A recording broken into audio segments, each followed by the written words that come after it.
Hello everyone, I am Neha. आज के इस वीडियो में हम आपकी पाठ्य पुस्तक का 8वां पाठ युगावतार गांधी पढ़ेंगे।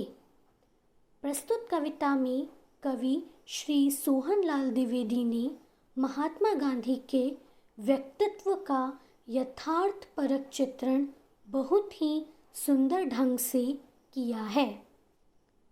कवि कहते हैं कि लगभग पूरे विश्व में जिन अंग्रेज़ों के राजतंत्र का आतंक था, उन्हें बिना युद्ध के अपनी अहिंसा शक्ति से खदेड़ देना महात्मा गांधी का अकल्पनीय कार्य था। पूरे विश्व ने महात्मा गांधी का लोहा माना और आज सत्यता यही है कि विश्व गांधी जी के बताए मार्ग पर चलकर ही जीवित रह सकता है। आज हम लोग इस कविता के माध्यम से महात्मा गांधी के प्रति कवि के उद्गारों की रसानुभूति करेंगे। आइए अब शुरू करते हैं। चल पड़े जिधर दो डगमग में, चल पड़े कोटि पग उसी ओर, पड़ गई जिधर भी एक दृष्टि, पड़ गए कोटि द्रग उसी ओर।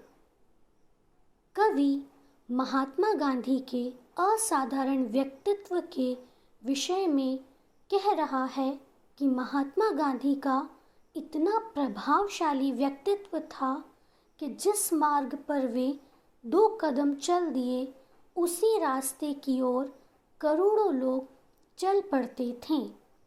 महात्मा गांधी जी की निगाह जिस ओर पड़ जाती थी, सैकड़ों आंखें उसी ओर देखने लगती थीं। जिसके सिर पर धरा हाथ, उसके शिर रक्षक कोटि हाथ, जिस पर निज मस्तक झुका दिया, झुक गए उसी पर कोटि माथ। कवि बता रहा है कि महात्मा गांधी जी ने जिसके सिर पर आशीर्वाद रूपी रक्षा का हाथ रख दिया, उसकी रक्षा के लिए करोड़ों हाथ तैयार हो जाते थे। महात्मा गांधी ने आदर से जिसके सामने अपना मस्तक झुका दिया, उसके सामने करोड़ों सिर झुक जाते थे। तुम बोल उठे युग बोल उठा, तुम मौन बने युग मौन बना, कुछ कर्म तुम्हारे संचित कर, युग कर्म जगा युग धर्म तना। कवि कह रहा है कि गांधी जी जो कहते थे, पूरा युग अर्थात उस समय के सभी लोग वही कहने लगते थे, और यदि गांधी जी मौन हो जाते थे तो सभी लोग चुप हो जाते थे।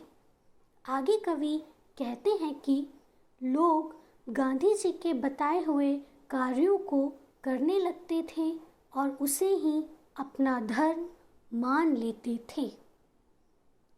धर्माडंबर के खंडहर पर कर पद प्रहार, कर धरा ध्वस्त, मानवता का पावन मंदिर निर्माण कर रहे सृजन व्यस्त। हे युग पुरुष महात्मा गांधी, आपने धर्म के आडंबर रूपी खंडहर को अपने पद प्रहार अर्थात अपने विचारों से धूल में मिला दिया और मनुष्यता के पवित्र मंदिर के निर्माण में व्यस्त हो गए, अर्थात धर्म के ढोंग को समाप्त करके सच्ची मानवता का निर्माण किया। बढ़ते ही जाते दिग्विजयी, गढ़ते तुम अपना राम राज, आत्माहुति के मणिमाणिक से मढ़ते जननी का स्वर्ण ताज। महात्मा गांधी दिग्विजय की भांति आगे बढ़ते हुए अपने राम राज्य की स्थापना कर रहे हैं। आत्म बलिदान रूपी मणियों और रत्नों से भारत माता के मुकुट को सजा रहे हैं।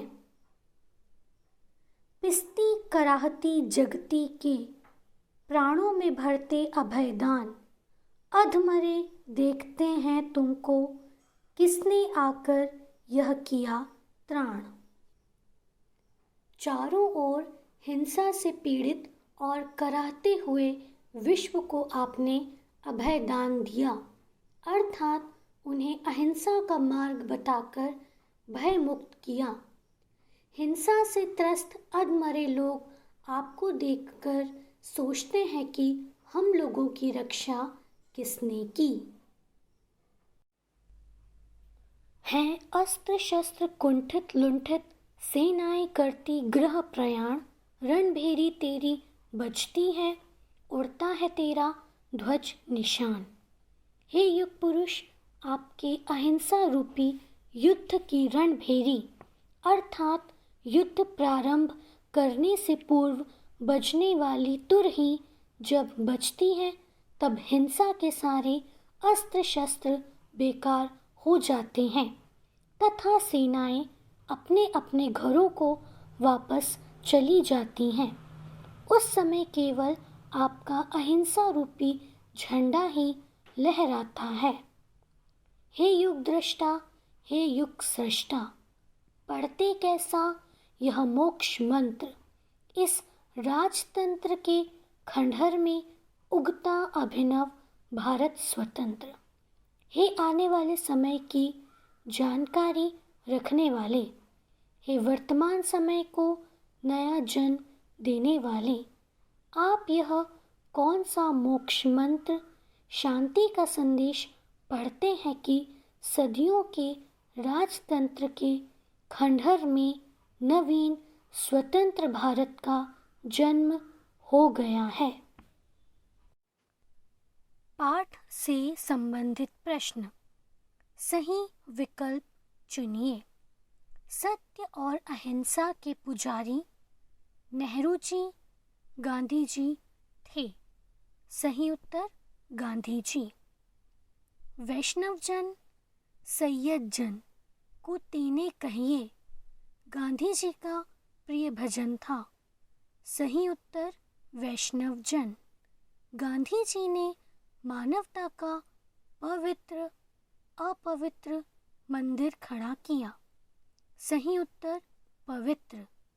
गांधी जी के संकेत पर न्योछावर होने को करोड़ों भारतीय करोड़ों विदेशी तैयार रहते थे। सही उत्तर करोड़ों भारतीय। गांधी जी नेहरू जी की आवाज़ भारतीय जनता की आवाज़ थी। सही उत्तर गांधी जी। रिक्त स्थानों की पूर्ति करिए। गांधी जी ने दमनकारियों का सामना सत्याग्रह और अहिंसा के बल पर किया। हमें आडंबरों का त्याग करना चाहिए। हमें सदैव सत्य के मार्ग पर चलना चाहिए। गांधी जी का सबसे बड़ा मूल मंत्र अहिंसा था। गांधी जी ने सत्याग्रह के बल पर विदेशी शासन को उखाड़ फेंका। Thanks for watching this video.